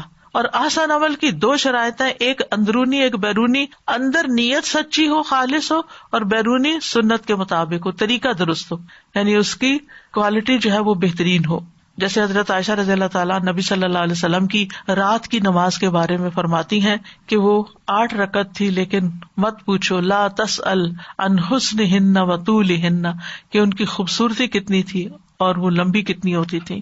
اس کے لیے ہمیں اللہ تعالیٰ سے دعا بھی کرنی چاہیے کہ رب اعنی علی ذکرک و شکرک و حسن عبادتک، کہ اے اللہ تو میری مدد کر کہ میں تیرا ذکر کر سکوں، تیرا شکر ادا کر سکوں، اور تیری بہترین عبادت کر سکوں، خوبصورت عبادت کر سکوں، کیونکہ اللہ کی توفیق کے بغیر کچھ نہیں ہوتا۔ ہمارے پاس وقت ہوتا ہے، ہم بیٹھے رہتے ہیں، ہم زبان تک نہیں ہلاتے، ذکر ہی نہیں کرتے، چپ بیٹھے رہتے، کیونکہ توفیق نہیں ہے۔ لیکن جب اللہ تعالیٰ توفیق دیتا ہے تو مشکل سے مشکل وقت میں بھی، بعض اوقات آپ دیکھیں آپ آدھے نیند میں اور آدھے جاگ رہے ہوتے ہیں اور آپ کی زبان پہ ذکر ہوتا ہے، یہ اللہ کی توفیق سے ہی ہوتا ہے۔ اور آپ کی آنکھ کھلتی ہے تو آپ کا منہ ہل رہا ہوتا ہے، یہ اللہ کی توفیق سے ہی ہوتا ہے۔ پھر ان نیکیوں کو خالص کرنے کے لیے ایک اور چیز یہ کہ ہر نیکی آخری نیکی سمجھ کے کریں، کہ شاید یہ لاسٹ ٹائم ہو۔ اب مثال کے طور پر آپ اگر اس عشرہ کو لے لیں تو اس عشرے کو اس طرح منائیں کہ شاید یہ میری زندگی کا آخری عشرہ ہو، پتہ نہیں اگلے سال موقع ملتا ہے، اللہ کرے بے شمار موقع ملے، لیکن ہم میں سے کسی کو نہیں پتا کہ دوبارہ یہ چانس ملتا ہے یا نہیں۔ اس لیے اس نیکی کو آخری نیکی سمجھ کے کریں اور آخرت کی یاد کو سامنے رکھیں۔ آپ دیکھیں قرآن مجید میں آتا ہے وَاذْكُرْ عِبَادَنَا إِبْرَاهِيمَ وَإِسْحَاقَ وَيَعْقُوبَ أُولِي الْأَيْدِي وَالْأَبْصَارِ إِنَّا أَخْلَصْنَاهُمْ بِخَالِصَةٍ ذِكْرَ الدَّارِ وَإِنَّهُمْ عِندَنَا لَمِنَ الْمُصْطَفَيْنَ الْأَخْيَارِ۔ اور ہمارے بندوں ابراہیم اور اسحاق اور یعقوب کا ذکر کیجیے جو ہاتھوں اور آنکھوں والے تھے، یعنی انہوں نے اپنے ہاتھوں اور آنکھوں سے خوب کام لیا، بے شک ہم نے انہیں ایک خاص صفت سے خاص کر لیا تھا جو آخرت کے گھر کی یاد تھی۔ جس بندے کے سامنے آخرت ہوتی ہے اور آخرت کا اجر وہ چاہتا ہے، اس کے عمل خالص ہونے لگتے ہیں۔ بے شک وہ سب ہمارے نزدیک چنے ہوئے بہترین بندوں میں سے تھے۔ تو ہمیں اپنے آخری انجام کو سامنے رکھ کے نیک اعمال کو کرنا ہے۔ پھر اسی طرح یہ ہے کہ جو عمل ہم تنہائی میں کرتے ہیں وہ زیادہ خالص ہوتے ہیں بنسبت اس کے کہ جو سب کو دکھا کے بتا کے کر رہے ہوتے ہیں۔ خفیہ صدقہ، خفیہ نوافل، تنہائی کی عبادت، گھر کے اندر والے کونے میں جا کر نوافل پڑھنا، چپکے سے رات کو اٹھنا کہ کسی کو پتہ ہی نہ چلے، الگ جگہ پر جا کر وضو کرنا اور خاموشی سے گھر والوں کو بھی نہیں بتانا کہ میں نفل پڑھ رہی ہوں، یعنی کوئی بھی کام کرنا چپکے کرنا، صرف اللہ سبحانہ تعالیٰ کے سامنے رکھ کے کرنا۔ اور پھر رات کی گھڑیوں میں اللہ کے سامنے رونا، یعنی ان دنوں میں ضرور یہ ٹرائی کریں، کوشش کریں کہ کوئی نہ کوئی ایسا آپ کا وقت اللہ کے ساتھ خاص ہو جس میں آپ اللہ تعالیٰ کے سامنے روئیں اور رو کر دعا کریں، اور دنیا کی بھی اور آخرت کی بھی کہ اللہ ہماری موت کے بعد کے تمام مراحل کو آسان کر دینا۔ پھر اسی طرح یہ ہے کہ کوئی بھی نیکی عادت سمجھ کے نہ کریں کہ مجھے عادت یہ کرنے کی، میں ان دنوں میں یہ کرتی ہوتی ہوں. نہیں، اس کو ریفریش کر کے حسن سلوک کسی کے ساتھ کرنا ہے یا عبادت کرنی ہے، دوبارہ سے اس کو ایک نیکی کا کام اور ایک خیر کی بات سمجھ کے کریں. انہم کانوا یسارعون فی الخیرات ویدعوننا رغبا ورہبا، کہ اللہ کے پسندیدہ بندے جو تھے وہ نیکیوں میں جلدی کرتے تھے، تیز دوڑتے تھے، اور پھر وہ رغبت اور رہبت یعنی اللہ تعالیٰ سے امید لگا کے اور ڈرتے ہوئے بھی اس کو پکارتے تھے. پھر اسی طرح یہ ہے کہ ہر طرح کی نیکی کرنے کی کوشش کریں، کیونکہ بعض اوقات ہم چند مخصوص کام کر رہے ہوتے ہیں نا، تو ہم ان کو کافی سمجھ لیتے ہیں. مثلا ہم سمجھتے ہیں ہم تو قرآن کے طالب علم ہیں اور ہم تو قرآن حفظ کر رہے ہیں اور ہم ترجمے سے پڑھ رہے ہیں اور ہم بہت ساری نیکیاں کر رہے ہیں، تو اب یہ نیکی تو کوئی بھی کر لے گا، یہ کوئی اور کر لے گا. کتنے کام ہیں کہ جن کو ہم سمجھتے ہیں یہ کوئی اور کر لے گا، جبکہ وہ ہمیں کرنا چاہیے. ہمیں نہیں پتا کہ کوئی چھوٹی سی نیکی ہمارے کام آ جائے گی، یہ کوئی بڑی نیکی، تو بڑی بھی کریں اور چھوٹی بھی کریں، یعنی جو موقع مل جائے. کسی نیکی کو اپنی شان کے خلاف نہ سمجھیں کہ اب میرا اتنا بڑا مقام اور مرتبہ ہو گیا ہے تو میں اب یہ چادریں بچھاؤں یا مسجد صاف کروں یا میں یہ جوتے سیدھے کر دوں یا میں یہ راستے میں ٹشو پڑا ہوا یہ اٹھاؤں، یہ تو جس کا کام ہے وہی کرے گا. نہیں، اگر مجھے موقع مل رہا ہے اور میں گزر رہا ہوں اور مجھے نظر آ گئی ایک چیز تو میں ہی کر لوں. حدیث میں آتا ہے لا تحتقرن من المعروف شیئا، نیکی کے کسی کام کو حقیر نہ سمجھو. جسے ہم حقیر سمجھ رہے، ہو سکتا ہے وہ اللہ کے نزدیک بڑا ہی عظیم ہو، کیونکہ وہ ہمارے نفس پہ بھاری ہے. اچھا، ہر شخص کے ساتھ یہ ہوتا ہے، کچھ نیکیاں اس کے نفس پہ بڑی خوشگوار ہوتی ہیں، آسان ہوتی ہیں، اور کچھ بڑی بھاری ہوتی ہیں. اور بعض اوقات کوئی چھوٹا سا کام ہوتا ہے وہ ہمارے نفس پہ بڑا بھاری ہو جاتا ہے، ہمیں ایک آر آتی ہے اس کام کے کرنے سے. تو اپنے نفس کے خلاف جا کر اس کو کریں تو انشاءاللہ اس کا اجر بھی بہت زیادہ ہوگا. اور پھر آپ کچھ بھی کر کے نا مطمئن نہ ہو کہ ہم نے بہت کچھ کر لیا، مطمئن نہیں ہونا، ابھی تو اور بھی کرنے کی، ابھی تو کچھ نہیں کیا. آپ دیکھیں اہل جنت جنت میں جا کر نا کسی چیز پہ ریگریٹ نہیں کریں گے سوائے ان اوقات کے کہ جو دنیا میں انہوں نے اللہ کے ذکر کے بغیر گزارے یا نیکی کے موقع کو گنوا دیا. قیامت کا دن بھی یوم الحسرہ ہے، تو اس دن نہ حسرت ہو کہ ہمارے پاس اتنے قیمتی دن آئے اور ہم نے کچھ کیا ہی نہیں، ان میں ایسے ہی وقت ضائع کر دیا. بہت کچھ کر کے بھی دلوں میں اللہ کا ڈر رہنا چاہیے. دوسرا کام یہ ہے کہ جب ذوالحجہ کا چاند نظر آئے تو دعا پڑھیں، یعنی اللہم اہلہ علینا بالامن والایمان والسلامۃ والاسلام لما تحب وترضی یا ہلال ربی وربک اللہ. تو آج شام ضرور اہتمام کریں کہ چاند نظر آئے، اور اگر اعلان ہو جائے تو آپ نے آنکھوں سے نہیں دیکھا پھر بھی دعا پڑھ لیں کہ اللہ اس مہینے کو ہمارے لیے برکت کا، سلامتی کا مہینہ بنا دے. پھر ایک اور اہم کرنے کا کام یہ ہے کہ سچی توبہ کریں. یعنی بعض اوقات ہم کرنے کے کاموں کی لسٹ بنا لیتے ہیں اور جو پچھلی زندگی میں گناہ کیے ہیں ان کی پرواہ نہیں کرتے، یا کوئی بری عادتیں ہوتی ہیں ہماری ان کو ہم نہیں چھوڑتے. تو اس لیے کوئی بھی اپنا گناہ یاد آئے، نہیں بھی یاد آتا تو دماغ پہ زور ڈال کے پچھلی ساری زندگی کو دیکھیں میں نے کہاں کہاں اللہ کی نافرمانیاں کی، وہ کون سے اوقات ہیں کہ جہاں میں نے اللہ کی قائم کردہ حدود توڑی کہ اللہ نے مجھے ایک کام کرنے کا حکم دیا تھا اور میں نے نہیں کیا. تو ان کے اوپر توبہ اور آئندہ سے ان گناہوں سے کنارہ کشی، سابقہ گناہوں پہ ندامت. اور بہترین خطا کار توبہ کرنے والے ہوتے ہیں. نبی صلی اللہ علیہ وسلم نے فرمایا ہر انسان خطا کار ہے اور بہترین خطا کار وہ ہیں جو توبہ کرتے ہیں. اور توبہ مرتے دم تک کرتے رہنا چاہیے. انسان سے یہ مطلوب ہے کہ وہ جب اللہ کی طرف متوجہ ہونا چاہتا ہے، نیکی کا کام کرنا چاہتا ہے، تو پہلے توبہ کر لے، کیونکہ گناہ نیکیوں میں رکاوٹ بنتے ہیں. یہ جو ہمارے اوپر ایک بوجھ سا پڑ جاتا ہے نا اور ہم نیکی نہیں کر پاتے، تو اس کی بنیادی وجہ کیا ہوتی ہے کہ ہمارا کوئی گناہ ہوتا ہے جو ہمیں بوجھل کیے ہوئے ہوتا ہے، وہ ہمیں پکڑے ہوئے ہوتا ہے اور ہم آگے نہیں بڑھ سکتے، وہ ہمارے راستے کا رکاوٹ اور ہرڈل بنا ہوا ہوتا ہے. تو توبہ سے وہ رکاوٹ ہٹ جاتی ہے اور نیکیوں میں دوڑ لگ جاتی ہے. انہم کانوا یسارعون فی الخیرات. انبیاء کیوں نیکیوں میں اتنی سبقت کرتے تھے، دوڑتے تھے، آگے نکل جاتے، کیونکہ وہ معصوم تھے، وہ گناہ نہیں کرتے تھے. ہم گناہگار لوگ ہیں، لہٰذا ہمارے گناہ ہی ہمارے راستے میں آ جاتے ہیں. قرآن مجید میں آتا ہے وَمَن لَّمْ يَتُبْ فَأُولَٰئِكَ هُمُ الظَّالِمُونَ. جو توبہ نہ کریں وہ ظالم لوگ ہیں، وہ اپنی جانوں پہ ظلم کر رہے ہیں. پھر اگلی بات یہ ہے کرنے کے کاموں میں کہ اپنے عزم اور ارادے کو پختہ کریں. جو بھی نیک کام کرنے، یعنی نیک اعمال کی شدید ہرس ہو، کیونکہ جو ہرس رکھتا ہے، جو شوق رکھتا ہے، جو ارادہ کرتا ہے وہ کر بھی جاتا ہے. کیونکہ بعض اوقات ہم سوچتے ہیں یہ تو بڑے بڑے لوگ کرتے ہیں، ہم تو گناہگار لوگ، ہم سے کہاں ہوتے ہیں، ہم نہیں کر سکتے، میرا نہیں خیال کہ میں رات کو جاگ سکوں گی، میرا نہیں خیال میں ایکسٹرا نوافل پڑھ سکوں. نہیں، یہ شیطانی وسوسوں کو آپ نے انٹرٹین نہیں کرنا. ان کو اگر دل میں خیال آئے نہیں میرا نہیں خیال، میری تو مصروفیت ہی بہت ہے، میں کیا کر سکتی، نہیں، انشاءاللہ بہت کچھ ہو سکتا ہے. جو بھی اپنے ٹارگیٹ سیٹ کریں اس پہ کہیں کہ انشاءاللہ میں کروں گی، اللہ کی توفیق سے کروں گی اور مجھے کرنا ہے.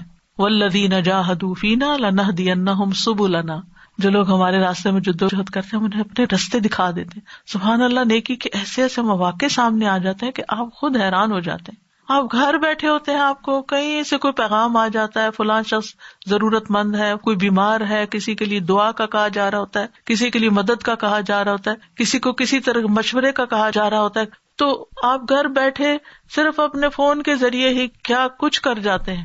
آپ اسی جگہ بیٹھے ہوئے اور آپ نے بڑی بڑی نیکیاں کما لی. جو ہی کسی نے دعا کے لیے کہا آپ نے وہی فون رکھا، اپنے اللہ کے حضور حاضر ہو گئے. ادھر ادھر سے توجہ ہٹا کے جس کسی پریشان حال نے آپ کو کہا کہ میرے لیے دعا کرے، آپ بیٹھ کے اس کے لیے دعا کر دیں، فرشتہ آپ کے لیے بھی آمین کر دے. آپ کا کیا گیا، آپ وہی تو بیٹھے ہیں، آپ نے صرف اس کے لیے دعا ہی کی ہے نا. تو ہو سکتا ہے اس دعا کی وجہ سے اللہ تعالیٰ آپ کو اس جیسی مصیبت سے بچا لے. اور صرف ہم نے اس لیے بھی نہیں کرنی کہ ہم کسی کے لیے دعا کریں تاکہ ہم مصیبت سے بچیں، ہم نے اللہ کی رضا کے لیے کرنی. تو کسی کے بھی ایسے کسی میسج کو، کسی ریکویسٹ کو رد نہ کیا کریں. یہ تو روز ہی کچھ نہ کچھ کہتے رہتے ہیں. آپ دیکھیں کہ اس وقت بعض لوگوں کے حالات ایک دم اتنے تبدیل ہوئے ہیں کہ وہ اپنی مجبوریاں بتا بھی نہیں سکتے. اور اگر آپ کے علم میں آ جائے تو آپ سمجھیں کہ اللہ نے آپ کے لیے نیکی کا رستہ کھولا ہے، اس کو اپنے لیے مصیبت نہ سمجھیں. اللہ نے آپ کے لیے نیکی کا رستہ کھولا ہے تو یہ اسی کے لیے رستہ کھلتا ہے جو حرص رکھتا ہے کہ مجھے نیکی کے کاموں کا پتہ چلے. ہر نیکی مشکل سے ہی ہوتی ہے، اس میں مشقت کرنی پڑتی ہے، تکلیف اٹھانی پڑتی ہے، تبھی انسان نیکی کر سکتا ہے. یعنی کچھ نہ کچھ تو ایفرٹ لگانی پڑتی ہے. تو اس ایفرٹ سے نہیں گھبرائیں، محنت کریں. والذین جاہدوا، جاہدوا نہیں ہے جاہدوا. حروف کی زیادتی جب ہو جاتی ہے نا فعل کے اندر تو معنی میں بھی شدت آ جاتی ہے. تو دنیا میں جو نیکیوں میں جلدی کرتے ہیں وہ جنت کی طرف بھی آگے آگے ہوں گے، سبقت لے جائیں گے. قرآن مجید میں آتا ہے والذین یؤتون ما آتوا وقلوبهم وجلۃ انہم الی ربہم راجعون اولئک یسارعون فی الخیرات وہم لہا سابقون. اور انہوں نے جو کچھ دیا اس حال میں دیتے ہیں کہ ان کے دل ڈر رہے ہوتے ہیں کہ یقیناً وہ اپنے رب کی طرف لوٹنے والے ہیں، بس تھوڑے ہی دن رہ گئے ہیں دنیا میں، واپسی کا سفر شروع ہو چکا ہے. یہ لوگ ہیں جو نیک کاموں میں جلدی کرتے ہیں اور یہی ان کی طرف آگے نکل جانے والے ہیں. یعنی جن کو یہ خیال ہوتا ہے نا کہ رب کی طرف واپسی ہے، جا رہے ہیں اس کی طرف، ملاقات ہے اس سے، تو پھر وہ نیکی کے کام میں تاخیر نہیں کرتے. اور والسابقون السابقون اولئک المقربون فی جنات النعیم ثلۃ من الاولین وقلیل من الاخرین. اور جو پہل کرنے والے ہیں وہی آگے بڑھنے والے ہیں، جو پہل کرنے والے ہیں وہی آگے بڑھنے والے ہیں. تو نیکی کے کاموں میں پہل کر لیں. یہی لوگ مقرب ہیں جو نعمتوں والے باغوں میں ہوں گے، پہلوں میں سے بہت ہوں گے، پچھلوں میں سے کم ہوں گے. یعنی جو وقت گزرتا جائے گا قیامت کے قریب ایسے لوگ کم رہ جائیں گے. یاد رکھیے نیکی کا شوق اسی وقت ہوتا ہے جب اللہ سے محبت ہوتی ہے. اگر آپ کے دل میں اللہ کی محبت ہے نا تو اللہ کی خاطر آپ کچھ بھی کرنے کو تیار ہو جائیں گے، کیونکہ محبت انسان سے سب کچھ کروا لیتی ہے. آپ کو اپنے بچے سے محبت ہوتی ہے، آپ اس کے لیے کیا نہیں کرتے، ہر طرح سے تکتے ہیں، ہر تدبیر کرتے ہیں اس کو آرام پہنچانے کے لیے، اس کے فیوچر کو بنانے کے لیے، اس کو مشکل سے نکالنے کے لیے. آپ دیکھیں اگر کسی کا بچہ کنویں کی طرف جا رہا ہو تو ماں کیا کرے گی؟ باپ کو بلائے گی، وہ دیکھیں وہ بچہ کنویں کی طرف جا رہا ہے، آپ آ جائیں. اگر کہے میں بزی ہوں تم خود ہی کر لو تو آپ کہیں نہیں پھر میں بھی نہیں کر رہی. کریں گے ایسے؟ بچے کو اگر بھوک لگی ہو تو آپ کیا کریں گے؟ آپ یہ کہیں گے کہ اس وقت گھر میں تو گروسری نہیں ہے تو ٹھیک ہے گروسری نہیں آئے گی تو میں بھی کھانا نہیں پکاؤں گی. بیٹھے رہے بچے بھوکے، ہسبینڈ تعاون نہیں کرتا، وہ کچھ کرتا نہیں، اس کو بلیم کرنا شروع کر دیں. آپ کیا کرتے ہیں؟ آپ اٹھتے ہیں کوئی بریڈ کا پیس ہی ڈھونڈتے ہیں، کوئی باسی روٹی دیکھتے ہیں، یعنی کئی طریقے اختیار کر لیتے ہیں نا کہ اس وقت بچہ بھوکا ہے، اس وقت لڑائی کا وقت نہیں ہے اور بلیم کرنے کا وقت نہیں ہے، مجھے اس بچے کی بھوک مٹانی ہے. تو آپ اس کے لیے اٹھ جاتے ہیں، کام کچھ کر لیتے ہیں. وہ رو رہا ہو تو آپ یہ تھوڑی کہتے ہیں کہ میں اینالائز کروں اس کے رونے کی وجہ کیا ہے، اور یہ سب باتیں چھوڑ دیتے ہیں. آپ اٹھ کے اس کو چپ کراتے ہیں، اس کی وجہ معلوم کر، اس کو دلاسا دیتے ہیں. تو آپ دیکھیے کہ اسی طرح انسانوں میں سے بھی جو لوگ ہمارے ضرورت مند ہوتے ہیں تو اس وقت ہم مشورے کرنے نہیں بیٹھ جاتے، اس وقت ہمیں دنیا کی سیاست کو اور کووڈ کو لے کے بیٹھ جانا اور بحثیں کرنا، یعنی لوگوں پہ مصیبت کا وقت آیا ہوا ہے اور ہم اکثر صرف بحث مباحثہ کر کے کون رائٹ ہے کون رانگ ہے اور کس کی کیا پالیٹکس ہے، کس وجہ سے ملک کے حالات خراب ہوئے ہیں، کس نے کیا کر دیا، کون کیا کر رہا ہے، ان باتوں میں پڑھنے کی بجائے آپ دیکھیں میں کیا کر سکتی، اتنے چھوٹے مننے سے دائرے کے اندر رہتے ہوئے میں کیا کر سکتی. آپ اپنا کام کر لیں، صرف باتیں کر کے خود کو تسلی نہ دیں کہ فلاں کا قصور ہے اور فلاں کی ذمہ داری ہے اور فلاں کا، جو بھی ذمہ دار ہے اس وقت جو بھوکا ہے اس کی بھوک مٹانا اصل کام ہے. اس وقت بحث مباحثے میں پڑھنے کا وقت نہیں ہے. تو جب انسان کو اللہ سے محبت ہوتی ہے تو وہ اللہ کی محبت میں وَيُطْعِمُونَ الطَّعَامَ عَلَىٰ حُبِّهِ مِسْكِينًا وَيَتِيمًا وَأَسِيرًا، وہ اللہ کی محبت میں کھلاتے ہیں مسکین کو، یتیم کو اور قیدی کو، کیونکہ وہ اللہ کی خاطر کر رہے ہیں. تو اس لیے ان کا فوکس کیا ہے کہ مجھے اللہ کی محبت میں کچھ کرنا ہے اور وہ کر جاتے ہیں. تو پھر آپ دیکھیے کہ اگر ہمارا دل نہیں نیکی کے کاموں کو کرتا تو سب سے پہلے پھر ہمیں اس چیز پر ورک کرنے کی ضرورت ہے کہ ہم اللہ کی محبت کیسے بڑھائیں. اور یاد رکھیے اللہ کی محبت بھی نیک کام کر کے ہی بڑھتی ہے، اس میں بھی اضافہ اسی سے ہی ہوتا ہے. اور پھر آپ دیکھیے کہ اللہ کی خاطر محبت اپنے گھر والوں سے ہو، اپنے شاگردوں سے ہو، اپنے دوستوں سے ہو، کسی سے بھی ہو، وہ بذات خود ایک عبادت بن جاتی ہے. اور ان سب سے بڑھ کر محبت اللہ تعالیٰ سے ہو. اور جب اللہ سے محبت ہوتی ہے نا تو اللہ سے ملاقات کو دل چاہتا ہے، اور اس میں ملاقات کا سب سے بہترین طریقہ نماز ہے. پھر نمازیں وقت پر بھی ہوں گی، نمازوں میں صرف فرض پڑھ کے نہیں اٹھیں گے، سنن رواتب بھی ہوں گے، نوافل کی کثرت بھی ہوگی. نبی صلی اللہ علیہ وسلم کے آزاد کردہ غلام ثوبان تھے، ان سے کسی نے کہا کہ مجھے ایسے عمل کے بارے میں بتائیں کہ جس سے اللہ تعالیٰ مجھے جنت میں داخل کر دے. ان سے 2-3 دفعہ پوچھا گیا، تو تیسری دفعہ جب پوچھا گیا تو انہوں نے کہا کہ میں نے رسول اللہ صلی اللہ علیہ وسلم سے یہی سوال کیا تھا تو آپ نے فرمایا تم پر اللہ کے لیے سجدوں کی کثرت لازم ہے. جنت میں جانا چاہتے ہو سجدوں کی کثرت کرو، نمازیں زیادہ پڑھو. تم جب بھی کوئی سجدہ کرتے ہو تو اللہ اس سجدے کے سبب سے تمہارا ایک درجہ بڑھا دیتا ہے اور اس کے ذریعے تمہاری خطا مٹا دیتا ہے. یعنی ہر سجدہ درجہ بلند کرتا چلا جاتا ہے. اور اس میں جب سے سمر آیا ہے تہجد کی نماز آگے پیچھے ہو گئی ہے، پھر سے کوشش کریں یا تہجد کے لیے اٹھیں، اگر نہیں اٹھ سکتے تو عشاء کے ساتھ کچھ ایکسٹرا نوافل کر کے چاہے 2 ہی ایکسٹرا ہو جائیں، اس کو قیام اللیل کی نیت سے پڑھ لیں. پھر اشراق کی نماز، اگر اشراق بھی نہیں پڑھے جا رہے کیونکہ بہت کم سوئے ہیں اور نیند کا غلبہ ہے فجر کے بعد، تو پھر چاشت کی نماز پڑھ لیں. جب دوبارہ آرام کر کے اٹھیں اس وقت نماز پڑھ لیں. پھر اگلا کرنے کا کام یہ ہے کہ کثرت سے اللہ کا ذکر کرنا، کیونکہ اس کی طرف توجہ دلائی گئی ہے. وَيَذْكُرُ اسْمَ اللَّهِ فِي أَيَّامٍ مَّعْلُومَاتٍ، کہ معلوم دنوں میں یعنی اس عشرہ ذی الحجہ میں اللہ کا ذکر کریں. نبی صلی اللہ علیہ وسلم نے فرمایا کوئی دن اللہ کے ہاں ان 10 دنوں سے زیادہ عظمت والا نہیں، اور نہ ہی کسی دن کا عمل اللہ تعالیٰ کو ان 10 دنوں کے عمل سے زیادہ محبوب ہے. پس تم ان 10 دنوں میں کثرت سے لا الہ الا اللہ، اللہ اکبر اور الحمدللہ کہو. تو ان دنوں کا ذکر کون سا؟ لا الہ الا اللہ، اللہ اکبر اور الحمدللہ. نبی صلی اللہ علیہ وسلم نے فرمایا کیا میں تمہیں تمہارا بہترین عمل نہ بتاؤں جو تمہارے مالک کے نزدیک اچھا اور پاکیزہ ہے اور تمہارے درجات میں سب سے بلند ہے اور سونا چاندی خرچ کرنے سے بہتر ہے اور اللہ کی راہ میں جہاد کرتے ہوئے تمہارے کفار کی گردنیں مارنے اور ان کے تمہاری گردنیں مارنے سے بھی افضل؟ صحابہ نے عرض کیا کیوں نہیں؟ آپ نے فرمایا اللہ کا ذکر. اور جب ذکر کی عادت ہو جائے نا تو آپ صلی اللہ علیہ وسلم نے فرمایا بہترین عمل یہ کہ جب تو دنیا سے رخصت ہو تو تیری زبان اللہ کے ذکر سے تر ہو، یعنی مرتے وقت تمہاری زبان پہ اللہ ہی کی یاد ہو. اور اس سلسلے میں چھوٹی سی یہ بات کروں گی کہ اگر کبھی ایسا کوئی موقع ہو کہ آپ کے سامنے کسی کی جان نکل رہی ہو تو اس سے ادھر ادھر کی باتیں بالکل نہ کریں. اس کو کلمے کی تلقین کر، اگر وہ نہ پڑھے تو خود لا الہ الا اللہ پڑھنا شروع کر دیں تاکہ آپ کو سن کے وہ بھی دہرانا شروع کر دے. اور یہ جو سبقت کرنے والے لوگ ہیں نا، یعنی والسابقون السابقون، ان کی اہم خصوصیت یہی ہے کہ وہ کثرت سے اللہ کا ذکر کرنے والے ہیں. کہ ذکر اللہ اکبر من کل شیء، اللہ کا ذکر ہر چیز سے بڑا ہے، کیونکہ جب آپ اللہ کا ذکر کرتے ہیں تو اللہ سبحانہ وتعالیٰ آپ کا ذکر کرتا ہے. فاذکرونی اذکرکم، کرنے کے کاموں میں کیا ہے؟ لا الہ الا اللہ، اللہ اکبر، الحمدللہ پڑھنا، صبح شام کے اذکار کرنا، استغفار اور ذکر کی کثرت، درود شریف، مقبول اوقات میں دعائیں خصوصاً عرفہ کے دن، اور کچھ دعائیں نئی یاد کر لیں. آپ دیکھیں کہ جب ہم اپنے دماغ کو استعمال کرتے، خصوصاً میموری والے حصے کو، کہ میمورائز کرتے ہیں چیزیں، تو ہمارا دماغ جو ہے وہ جوان رہتا ہے، بوڑھا نہیں ہوتا. یہ جو اتنے دماغی امراض بڑھ رہے ہیں، ان کے علاج میں ایک اہم ترین علاج یہ ہے کہ ہم صرف ریڈنگ کرنے والے یا صرف لسننگ کرنے والے نہ ہوں، بلکہ اپنی ایفرٹ لگا کر چیزوں کو یاد کرنے والے ہوں. تو دعائیں یاد کر لیں، یعنی کوئی نہ کوئی ٹارگٹ سیٹ کر لیں کہ ان 10 دنوں میں چلے 10 دعائیں یاد ہو جائیں یا 10 آیتیں ہی یاد ہو جائیں. جیسے سورۃ الکہف کی پہلی 10 آیتیں پڑھنے والا جو دجال کے فتنے سے محفوظ رہے گا، تو وہ 10 آیتیں یاد کرنے کا ٹارگٹ رکھ لیں اور اپنی نمازوں میں پڑھنا شروع کر دیں ان کو، تو دوہرا فائدہ ہو جائے گا. لیکن یاد رکھیے کہ جتنے بھی اذکار ہیں ان میں سب سے زیادہ اہم افضل تکبیرات ہیں، یعنی ان 10 دنوں کا سب سے افضل ترین ذکر تکبیر ہے، کیونکہ تکبیر کہنے والا اللہ تعالیٰ کی بڑائی بیان کرتا ہے، اللہ کی عظمت کا ذکر کرتا ہے. وَرَبَّكَ فَكَبِّرْ، اپنے ربی کی بڑائی بیان کرو. وَكَبِّرْهُ تَكْبِيرًا، اس کی بڑائی بیان کرو، خوب بڑائی بیان کرنا.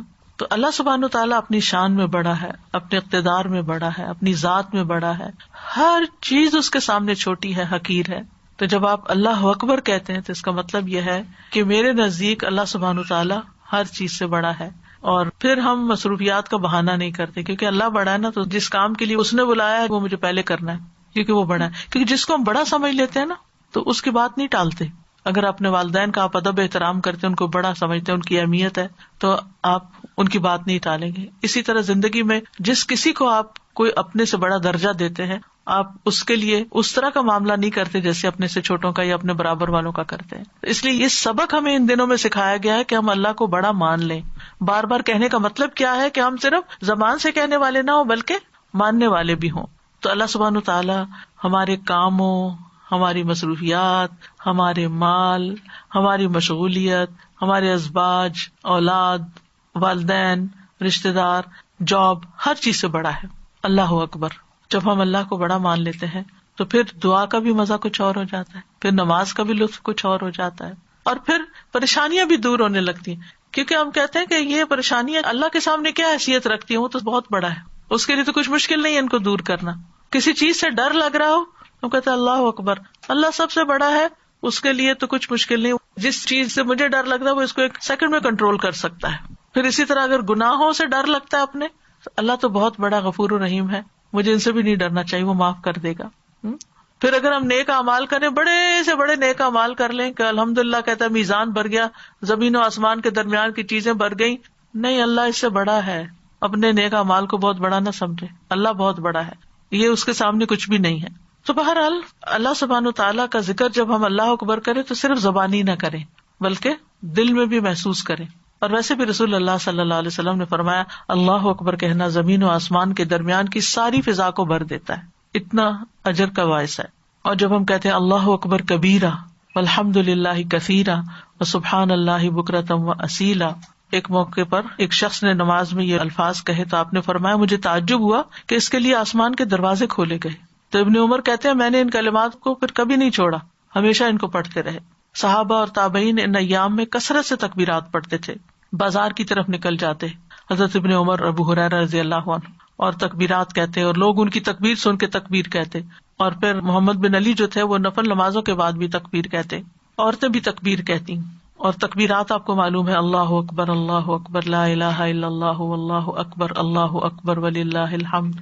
اب اگر یوٹیوب پہ دیکھیں تو مختلف تکبیرات وہاں پر آپ کو ملیں گی، اور جو حج کے موقع پر یا مینا میں گونج رہی ہوتی ہیں یا پھر حرم میں جو تکبیرات پڑھی جا رہی ہوتی ہیں، تو اس سے ایک ایسی عجیب سے سما ہو جاتا ہے جب گھر میں لگائی جاتی. تو میک شور کہ آپ دن کے کسی حصے میں ضرور تکبیرات گھر میں بلند آواز سے پلے کریں، تاکہ آپ کے بچے اور گھر والے جو ہیں وہ بھی سن سن کر اس کو دہرانے لگے. کچھ نہ کچھ تو چل ہی رہا ہوتا ہے نا، یعنی ہم ایسے خاموشی سے تھوڑی کام کرتے ہیں، کچھ نہ کچھ سنتے رہتے ہیں، کچھ نہ کچھ لگا لیتے ہیں. کچھ لوگ میوزک لگا لیتے ہیں، کچھ لوگ کچھ اور نیوز لگا لیتے ہیں. یعنی یہ ہماری زندگی کا ایک حصہ بن گیا کہ ہمیں کچھ نہ کچھ سننا ضرور ہے. تو اس میں آپ تکبیرات سنانے کا اہتمام کریں گھر میں، کیونکہ یہ اس عشرے کی سب سے افضل ترین عبادت ہے. اس کے علاوہ خوب خوب دعائیں بھی مانگیں. دعا بذات خود ایک عبادت ہے.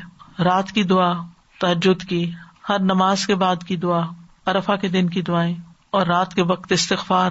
وبالاسحار هم یستغفرون. صرف اپنے لیے نہیں، اوروں کے لیے بھی دعائیں مانگیں، اپنے دوستوں، عزیزوں، رشتے داروں. یہ بھی آپ کر سکتے ہیں کہ ہر روز 10 لوگوں کو منتخب کر لیں، ان کے نام لے لے کر دعا کریں. اپنی فون ڈائریکٹری کھول لیں یا اپنی فیملی کا کھول لیں گروپ، اور اس میں سب کو سامنے رکھ کے، کیونکہ ویسے تو ہمیں بھول جاتے ہیں کہ کس کس کے لیے دعا کرنی ہے، تو ان کا نام لے کر پھر اپنے کولیگس، اپنے اسٹوڈینٹس، اپنے ٹیچرز، اپنے رشتے دار، ان سب کے لیے دل کی گہرائیوں سے دعائیں کریں. اور عمومی طور پر تمام مسلمان مردوں عورتوں کے لیے. دیکھیں آپ نے جو قرآن و سنت کا جتنا بھی مطالعہ کیا ہے اس میں بعض اوقات یہ ہوتا ہے کہ ایک بات عمومی انداز میں کہی جاتی ہے، اس کے بعد پھر کسی ایک چیز کو خاص بھی وہاں بیان کیا جاتا ہے. ایک تو عمومی دعائیں ہم سب کے لیے کریں گے، ربنا اغفر لی ولوالدی وللمؤمنین یوم یقومون، ساری آ گئے اس میں. لیکن پھر اس کے بعد رب ارحمہما کما ربیانی صغیرا، خاص والدین کے لیے. پھر اس کے بعد نانی نانا دادی دادا جو ہمارے آبا و اجداد ہیں، جو ہمارے رشتے دار ہیں، ان سب کے لیے دعائیں. پھر قرآن کی تلاوت جتنی آپ کرتے ہیں اس سے زیادہ کر لیں، کیونکہ ہر حرف پر 10 نیکیاں ملتی ہیں. اور نفلی اعمال میں سب سے افضل عمل ہے، ابن رجب کہتے ہیں نفلی اعمال میں سے عظیم عمل جس کے ذریعے انسان اللہ کا تقرب حاصل کر سکتا ہے وہ کثرت سے قرآن کی تلاوت کرنا، اس کو غور و فکر، تدبر اور خوب سمجھ کر سننا ہے. یعنی صرف آپ نے سورۃ البقرہ چلا دی اور وہ چل رہی کوئی توجہ نہیں کرے، نہیں توجہ بھی کیجیے. قرآن غموں کا علاج ہے اور سکون کا ذریعہ ہے. بعض علماء نے کہا کہ جب بھی آپ کے دل میں غم بیٹھ جائیں تو یہ اس بات کی طرف اشارہ ہے کہ آپ کے دل کو قرآن کی ضرورت ہے. قرآن پڑھنا شروع کر دیں، قرآن پڑھانا شروع کر دیں، قرآن کی مجلس میں بیٹھ جائیں تو آپ کا غم زائل ہونا شروع ہو جائے گا. آپ جتنی زیادہ تلاوت کریں گے، جتنا اس سے زیادہ تعلق بڑھائیں گے، اتنا ہی زیادہ سکون پائیں گے. ہو سکے تو ان 10 دنوں میں قرآن پورا کر لیں، روز کے 3 سپارے کر کے. پھر صدقہ کرنا، صدقہ بھی ایک عظیم عبادت ہے. اگر آپ کی زکوٰۃ ڈیو ہے تو آپ زکوٰۃ ادا کر لیں، ورنہ نفلی صدقات میں سے آپ دیکھیں کہ جیسے الہدا کی ویب سائٹ پہ جائیں تو وہ کئی کیٹیگریز آپ کے بنی، تھوڑا تھوڑا تھوڑا تھوڑا سارے ایک میں ڈال دیں، معلوم نہیں کون سا کہاں کس جگہ پر فائدہ دے جائے آپ کو. تو بعض اوقات ہم یہ کہتے ہیں ہم تو فلاں جگہ دے چکے ہیں اب اور نہیں ٹھیک ہے، فلاں جگہ پہ دیا تو تھوڑا سا، یعنی آپ کو نہیں معلوم کس جگہ دیا ہوا کتنا بڑھ جائے، کیونکہ صدقہ بری موت سے بچاتا ہے، صدقہ گناہوں کو زائل کر دیتا ہے، صدقہ رب کے غضب کو بجھاتا ہے، صدقہ مال میں برکت اور رزق میں اضافے کا سبب ہے، اور صدقہ کرنے والے کو اللہ تعالیٰ بہترین نعم البدل بھی عطا کرتا ہے، یعنی جو اس نے دیا اس سے بہتر اس کو واپس ملتا ہے. اور ان دنوں میں کیا جانے والا صدقہ باقی دنوں سے زیادہ افضل ہے. تو ان دنوں میں ہر روز صدقہ کریں. ویسے تو زندگی میں عادت ہونی چاہیے روزانہ ہی صدقہ کرنے کی، اور اگر روز آپ کسی مسجد نہیں جا سکتے، کسی غریب کے پاس نہیں جا سکتے تو گھر میں ہی باکس بنا لیں اور اس میں ہر روز کچھ نہ کچھ ڈالیں. اور اسی طرح صدقہ کائنڈ کی شکل میں بھی ہو سکتا ہے، یعنی کیش کے علاوہ کائنڈ میں بھی ہو سکتا ہے، اور اس میں چاہے آپ ایک کھجور ہی صدقہ کیوں نہ کریں. نبی صلی اللہ علیہ وسلم نے فرمایا جس نے اللہ کی راہ میں کوئی چیز خرچ کی اس کے لیے اس کا 700 گنا لکھا جاتا ہے. پھر اپنے اہل و عیال پر خرچ کریں، اپنے گھر والوں پر، ان کو عید کے کپڑے لے کر دیں یا ان کو مزید کوئی چیزیں ضرورت کی ہیں. یہ نہیں کہ اگر کپڑے پہلے بھی ہیں تو اور مزید لے کر دیں، مطلب یہ ہے کہ دیکھیں کہ ان کو کس چیز کی ضرورت ہے. بعض اوقات بچے ہر سال بڑے ہو جاتے ہیں، ان کے کپڑے چھوٹے ہو جاتے ہیں، تو ایسے موقع پر اگر لے کر دیتے ہیں تو ان کے لیے خوشی کا باعث بھی ہو جاتا ہے. یعنی سالانہ اگر پلاننگ کر لیں نا انسان کی کہ کچھ رمضان میں کرنا ہے، کچھ ان دنوں میں کرنا ہے. پھر اسی طرح رشتے داروں کو کچھ نہ کچھ گفٹ دے سکتے ہیں آپ. اب یہ آپ کا کام ہے معلوم کرنا کہ میرے رشتے داروں کو بیک ہوم یا یہاں پر یا جہاں بھی کس چیز کی ضرورت ہے. پھر آپ دیکھیں کہ آپ کے والدین کے جو دوست ہیں یا وہ جن کا خیال رکھتے تھے، جب آپ چھوٹے ہوتے تھے تو آپ کو یاد ہوگا آپ کے گھر میں کچھ لوگ کام کرتے تھے یا کچھ لوگ سالانہ کچھ لینے کے لیے آتے تھے، وہ کون لوگ تھے ان کا پتہ کریں، ان تک کچھ پہنچائیں. نبی صلی اللہ علیہ وسلم نے فرمایا یہ مال و دولت بھی ایک خوشگوار سبزہ ہے. جیسے گرینری کو دیکھ کے انسان خوش ہوتا ہے، مال کو دیکھ کے بھی خوش ہوتا ہے. اور مسلمان کا وہ مال کتنا عمدہ ہے جس میں سے مسکین، یتیم اور مسافر کو دیا جائے. اور پھر کوئی نہ کوئی پسندیدہ چیز بھی اللہ کی راہ میں خرچ کریں، چاہے فوڈ ہو، چاہے کوئی کپڑا ہو، کوئی بھی چیز جو آپ کو اچھی لگتی ہے اس میں سے. اور پھر روزوں کی پلاننگ کریں. نبی صلی اللہ علیہ وسلم نے فرمایا یوم عرفہ کے روزے کے بارے میں اللہ سے امید کرتا ہوں کہ وہ گزشتہ سال اور آئندہ 1 سال کے گناہوں کا کفارہ ہو جائے گا. پھر نبی صلی اللہ علیہ وسلم نے فرمایا جو شخص اللہ کی راہ میں 1 دن کا روزہ رکھے گا اللہ اس کے چہرے کو 70 سال کی مسافت کے برابر آگ سے دور کر دے گا. 70 سال کی مسافت کے برابر. اگر کسی کے قضا روزے رہتے ہیں تو وہ پہلے 8 روزے قضا رکھ لے، اور 9ویں تاریخ کا روزہ جو ہے نا وہ تو خاص روزہ ہے یعنی عرفہ کا، اس دن قضا روزہ ساتھ شامل نہیں کرے، لیکن باقی دنوں میں آپ قضا ساتھ رکھ سکتے ہیں. پھر اسی طرح گناہوں اور نافرمانیوں کے کاموں سے بچنا، اللہ کی حدود کی حفاظت کرنا، کیونکہ یہ حرام مہینوں میں سے تو فلا تظلموا فیہن انفسکم، اپنی جانوں پر ظلم نہ کریں. اللہ کے شاعر کی تعظیم کرنا، نبی صلی اللہ علیہ وسلم کی سنتوں کو زندہ کرنا، روزمرہ کی سنتیں جیسے بسم اللہ پڑھ کے ہر کام شروع کرنا، بیٹھ کر پانی پینا، دائیں طرف سے کام شروع کرنا، سونے سے پہلے وضو کرنا، وضو کے بعد دعا پڑھنا، لباس پہنتے ہوئے دعا پڑھنا، کھانا کھانے کے بعد دعا پڑھنا. یہ چھوٹی چھوٹی سنتیں ہیں جن کی اگر ہمیں عادت نہیں تو ان کی عادت ڈالیں. نبی صلی اللہ علیہ وسلم نے فرمایا میری ساری امت جنت میں جائے گی سوائے ان کے جنہوں نے انکار کیا. صحابہ نے عرض کیا یا رسول اللہ انکار کون کرتا ہے؟ فرمایا جو میری اطاعت کرے گا وہ جنت میں داخل ہوگا اور جو میری نافرمانی کرے گا اس نے انکار کیا. تو جن کاموں کا آپ صلی اللہ علیہ وسلم نے حکم دیا وہ یہ سوچ کے چھوڑ نہ دے یہ تو حدیث ہے کوئی فرق نہیں پڑتا نہ بھی کرے تو نہیں ان کو بھی کریں. پھر ایک اور اہم بات یہ کہ زبان کی حفاظت کریں جس سے بڑا ٹائم سیو ہوتا ہے, بہت ٹائم کی بچت ہوتی. فالتو باتوں سے گریز کریں, فالتو میسجز سے گریز کریں, اور خاص طور پر اگر گھر میں کوئی ماحول کے اندر نرمی گرمی آ گئی تو اس موقع پر خاموشی اختیار کریں. تجربے اور مشاہدے کی بات ہے کہ لڑائیاں صرف ان گھروں میں ہوتی ہیں جہاں زبان کا استعمال صحیح نہیں ہوتا, یا شاؤٹنگ ہوتی ہے, اونچی آواز میں بولا جاتا ہے, یا آرگیومنٹ بہت ہوتی ہے, یا گالی گلوچ ہوتی ہے, یا پھر اپنے آپ کو ڈیفینڈ بہت کیا جاتا ہے.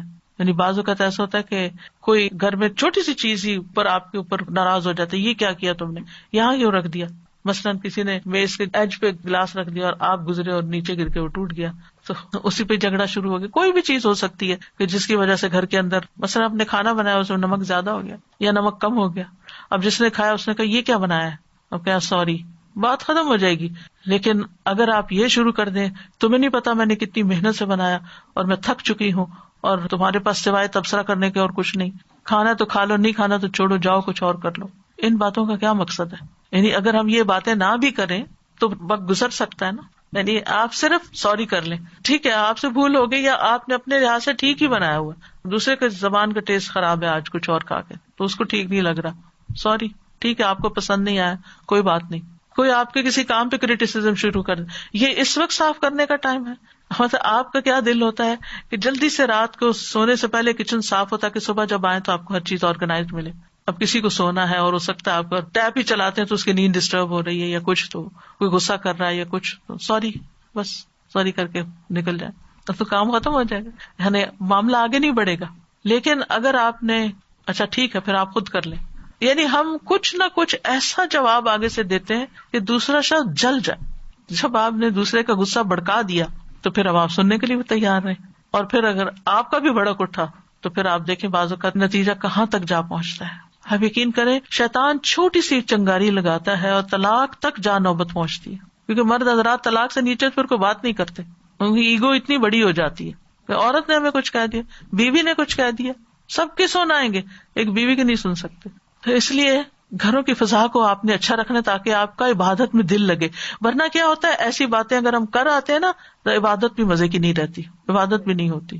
اور شیطان بھی رمضان میں بھی آپ دیکھیں شیطان اللہ کے بندہ ہمارا نفس اتنا بھڑک رہا ہوتا ہے, اور جب نیکی کا کوئی موقع ہوتا ہے نا تو شیطان شاید آپ کو نیکی سے نہ روکے لیکن اس سے پہلے کوئی ماحول ایسا خراب کر دے کہ جس کی وجہ سے آپ نیکی کر بھی رہے ہو تو آپ کا دل ہی نہ لگے اس میں. تو زبان کی حفاظت جو ہے نبی صلی اللہ علیہ وسلم نے فرمایا خوشخبری ہے اس کے لیے جس نے اپنی زبان پہ قابو پا لیا, اس کے لیے خوشخبری ہے, گڈ نیوز, سارے مشکلیں ختم, اور اس کے گھر نے اسے کشادگی اور گنجائش دی, یعنی اس کا گھر اس کے لیے کھلا ہو گیا. زبان پہ قابو ہوگا تو گھر کی خوشی خوشی نظر آئے گی نا آپ کو, اور وہ اپنے گناہ پہ رویا کہ میری کیا غلطی تھی. پھر اوقات کی حفاظت, نیکیاں اس وقت تک ہو نہیں سکتی جب تک آپ بیکار غیر ضروری لغو لہو کاموں سے نہیں بچتے, لہٰذا ان سے بچیے. نیند میں بھی اپنا وقت زیادہ ضائع نہ کریں, نیند کے اوقات بھی درست کریں. ادھر ادھر کی باتیں, ادھر ادھر کے چیزیں دیکھنا, سوشل نیٹ ورکس پہ بیٹھنا, سوشل میڈیا پہ اپنا وقت ضائع کرنا, تو یاد رکھیے ان دنوں کا نعم البدل کوئی نہیں ہے کہ آپ کو پھر سال کے اور دن نہیں ایسے ملیں گے جن میں یہ کام آپ کریں.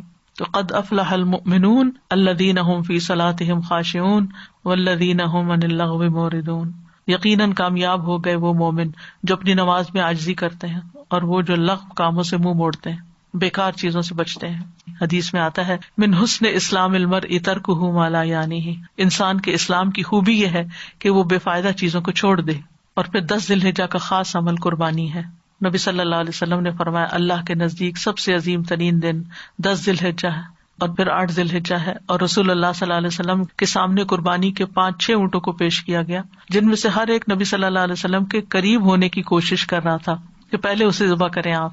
اور قربانی کا لفظ قرب سے ہے, یعنی قربانی کا فلسفہ کیا ہے کہ اللہ کی خاطر خون بہا کر اللہ کا شکر ادا کرتے ہوئے اللہ کے قریب ہونا. اور یہ نبی صلی اللہ علیہ وسلم کی سنت ہے. آپ نے اپنی امت کو تاکید کی کیا لوگوں ہر سال ہر گھر والوں پر قربانی ہے, اس میں یہ نہیں کہا جس کے پاس اتنا مال, یعنی جس کے پاس وسعت ہو اور ایک قربانی سارے گھر والوں کی طرف سے کافی ہو جاتی ہے. امامہ بن سہل کہتے ہیں ہم مدینہ منورہ میں قربانی کے جانور کو کھلا پھلا کر فربہ کیا کرتے تھے، اور عام مسلمان بھی قربانی کے جانور کو اسی طرح یعنی کہ اس کو خوب صحت مند کرتے تھے. اور نبی صلی اللہ علیہ وسلم نے یہ بھی فرمایا تمہارا قربانی کرنا یہ تمہارے لیے تمہارے رب کے پاس ذخیرہ کر دی جاتی ہے، اور جو قربانی کی استطاعت نہیں رکھتا وہ بھی قربانی کا اجر پا سکتا ہے. کیسے؟ سیدنا عبداللہ بن عمرو بن العاص سے روایت ہے، یقیناً نبی صلی اللہ علیہ وسلم نے ارشاد فرمایا مجھے یوم الاضحیٰ کو عید کا حکم دیا گیا ہے، اسے اللہ تعالیٰ نے اس امت کے لیے مقرر کیا ہے. ایک آدمی نے کہا مجھے یہ بتائیں کہ اگر میں قربانی کے لیے دودھ دینے والی بکری کے سوا کچھ نہ پاؤں تو کیا اس کی قربانی کر دوں؟ آپ نے فرمایا نہیں، کیونکہ گھر میں اسی سے دودھ پیتے ہو، اس کو بھی کر دیا تو باقی کیا بچے گا.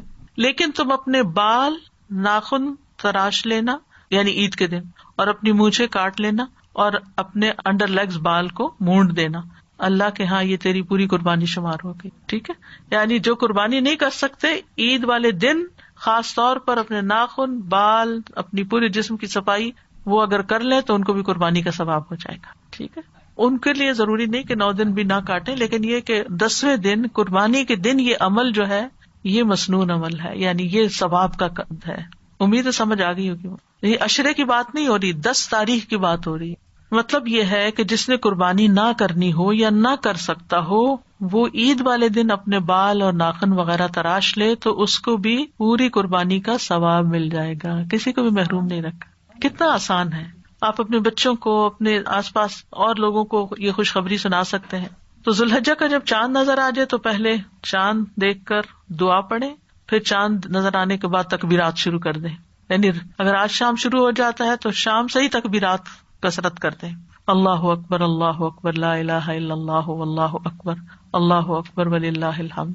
اور جب بھی کوئی تلبیہ کہنے والا تلبیہ پڑھتا ہے تو اسے خوشخبری دی جاتی ہے، اور جب بھی کوئی تکبیر کہنے والا اللہ اکبر کہتا ہے تو اس کو خوشخبری دی جاتی ہے. یعنی جب آپ تکبیر پڑھیں گے، اللہ اکبر کریں گے تو آپ کو خوشخبری دی جائے گی. کہا گیا جنت کی؟ فرمایا ہاں.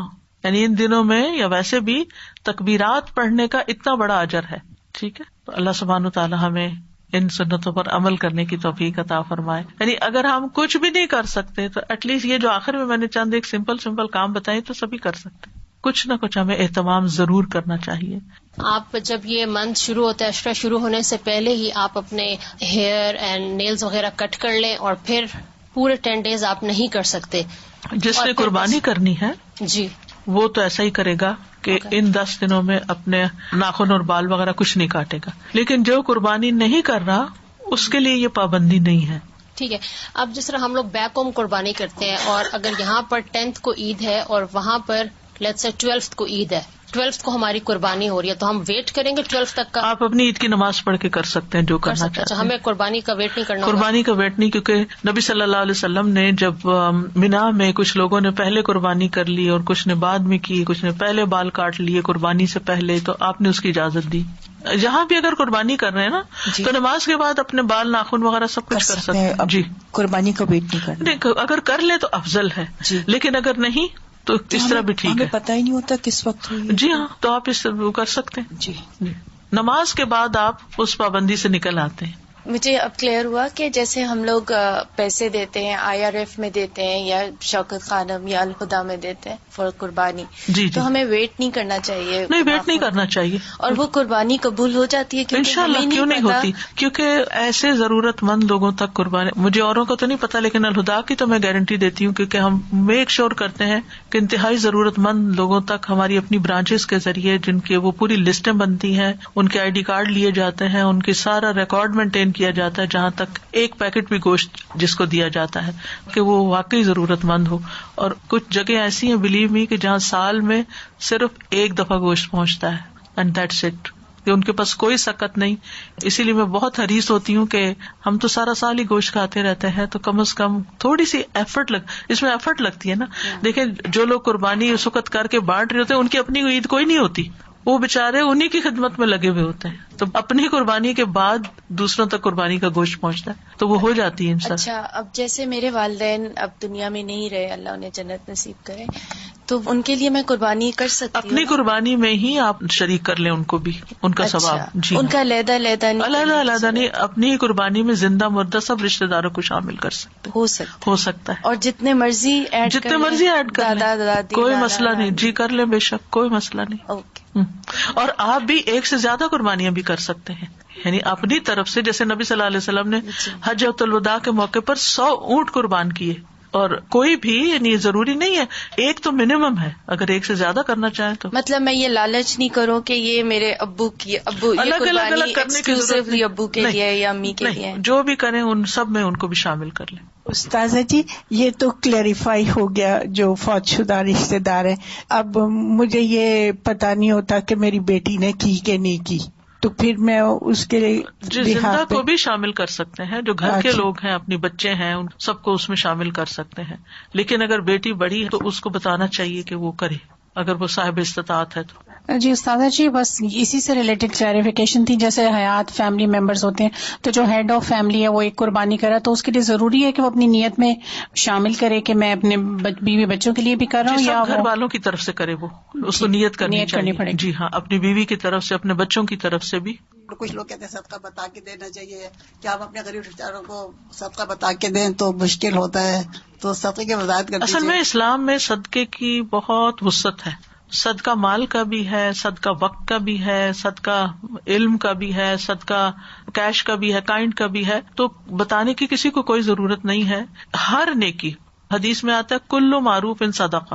تمہارا اپنے بھائی کے ڈول میں پانی ڈال دینا، مثلاً کسی کے پانی پینے آپ جگ پور کر دیتے ہیں سب کا، یہ بھی آپ کی طرف سے صدقہ ہو جاتا ہے. ٹھیک ہے.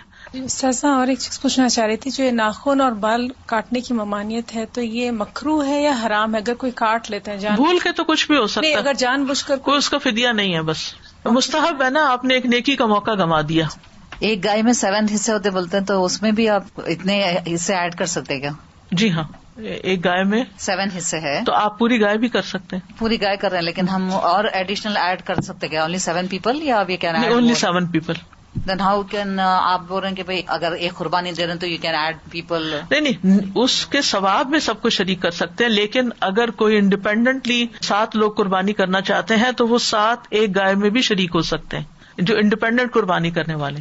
لیکن اگر آپ نے ایک حصہ لیا اور ایک حصے میں اپنے سب گھر والوں کو شامل کر لیا تو وہ ہو سکتے ہیں، وہ بھی ان کو ثواب ملے گا. استاذہ، امت کی طرف سے اگر ہم کر دیتے ہیں تو وہ پھر سارے ہی شامل ہو جائیں گے نا؟ جی، نیت کر لیں کہ اللہ تعالیٰ سب کو ثواب پہنچا دے انشاءاللہ. کا گوشت آپ بھی کھائیں، کیا یہ ضروری ہے؟ نبی صلی اللہ علیہ وسلم نے جب 100 قربانیاں کی تھیں تو آپ نے ہر اونٹ کا ایک ایک ٹکڑا لیا تھا اور وہ ایک جگہ پر پکایا گیا. آپ نے اس کا شوربہ کیا اور اس کا گوشت بھی کھایا. اس سے یہ پتہ چلتا ہے کہ قربانی کے گوشت میں سے خود بھی کھانا چاہیے. قرآن مجید میں آتا ہے کلوا منہا وأطعموا البائس الفقیر، اس میں سے خود بھی کھاؤ اور محتاج فقیر کو بھی کھلاؤ. تو افضل ہے، پسندیدہ ہے کہ خود کھایا جائے، لیکن اگر کسی کو گوشت سے الرجی ہے، نہیں کھانا چاہتا تو اور بات ہے. السلام علیکم ورحمۃ اللہ. آن لائن کوشچن ہے کہ اگر ان میرڈ لڑکی اپنی جاب کر رہی ہے تو وہ اس میں سے قربانی کر سکتی ہے اپنی الگ سے؟ بالکل کر سکتی ہے. اگر وہ کرنا چاہے تو وہ خود کرے، بہت اچھی بات ہے. لیکن اگر وہ نہیں کرنا چاہتی تو اس کے والد جو کر رہے ہیں اس میں اس کو بھی شریک کر سکتے ہیں. ایک اور کوشچن کا یہ ہے کہ اگر ہسبینڈ حج پہ ہے تو وائف نہیں حج پہ، تو وہ ہسبینڈ تو حج پہ جو قربانی کریں گی تو وہ پوری فیملی کی طرف سے ہوگی یا وائف؟ نہیں، حج کی قربانی صرف حاجی کے لیے ہوگی. حج کی قربانی کو ہدی کہا جاتا ہے، اس کا نام بھی فرق ہے. اور جو بیک ہوم کرتے ہیں وہ اضحیہ کہلاتی ہے. عید الاضحیٰ اسی سے ہے، اس کو اضحیہ کہتے ہیں. اضحیہ میں شریک کر سکتے ہیں لیکن اس میں نہیں کسی کو شریک کر سکتے. ہدی میں، ہدی صرف حج کرنے والے کی طرف سے ہی ہوگی. اگر 2 میاں بیوی حج کر رہے ہیں تو 2 قربانیاں کرنی ہوگی ان کو. اور ایک ہی موقع پر آپ اضحیہ بھی کر سکتے ہیں اور ہدی بھی کر سکتے ہیں. یعنی اگر آپ حج کرنے کے لیے گئے ہیں تو آپ وہاں پر اپنی حج کی قربانی بھی کر لیں جو شکرانے کے طور پر وہاں، اور بیک ہوم بھی اپنی عید کی قربانی کر سکتے ہیں. کیا نان مسلمس کو دے سکتے ہیں گوشت؟ قربانی کا گوشت کسی کو بھی دے سکتے ہیں، کیونکہ قرآن مجید میں تھا اطعموا البائس الفقیر. کوئی بھی ضرورت مند ہو، کوئی بھی آپ کے ہمسائے ہو، کسی کو بھی دے سکتے ہیں. آپ نے فرمایا کہ جیسے چاند دیکھ کے دعا کے بعد ہم نے تکبیرات شروع کر دینا ہے، تو وہ پریورٹی پہ ہے. جب باقی اذکار ہم کرتے ہیں تو کیا ان کو ہم باقی اذکار اپنے وقت پر کرتے رہیں؟ اچھا، جیسے کھانا کھانے لگے ہیں یا پانی پی رہے ہیں، بسم اللہ پڑھ رہے ہیں، کھانا کھانے کے بعد کی دعا، صبح شام کی دعا، تسبیحات جو ڈیلی پڑھیں، لیکن یہ ایڈ کر لیں، ایڈڈ اس کو وظیفہ پریورٹی پہ. استاذہ آپ نے کہا کہ قربانی کا گوشت خود بھی کھانا افضل ہے اور مستحب ہے، تو جب ہم بھجوا دیتے ہیں پاکستان میں کرتے ہیں زیادہ تر یا سیریا، تو پھر ہم تو نہیں کھا پاتے، تو اس طرح ہماری ایک سنت پھر رہ جاتی ہے کیا؟ ضرورت کے مطابق. یہ بھی ہوتا ہے نا کہ آپ کے گھر میں سے جیسے 2 قربانیاں ہو رہی ہیں، ایک یہاں ہو گئی ایک وہاں ہو گئی، تو اس صورت میں جو یہاں ہو رہی ہے اس میں آپ خود کھا لیں، اور جو بھیج دی ہے. جیسے گھر میں ریلیٹیو میں سے کسی ایک نے یہاں کر لی اور ایک گھرانے نے وہاں کر لی، جو اس نے یہاں کی وہ سب مل کے یہاں کھا رہے ہیں، تو ایسے بھی ہو سکتا ہے. یعنی ضروری نہیں کہ آپ اپنی ہی قربانی میں سے کھائیں، آپ کسی بھی قربانی سے کھا سکتے ہیں. اللہ سبحانہ وتعالی ہم سب سے قبول کرے. وآخر دعوانا ان الحمد للہ رب العالمین. سبحانک اللہم وبحمدک، اشہد ان لا الہ الا انت، استغفرک واتوب الیک. السلام علیکم ورحمۃ اللہ وبرکاتہ.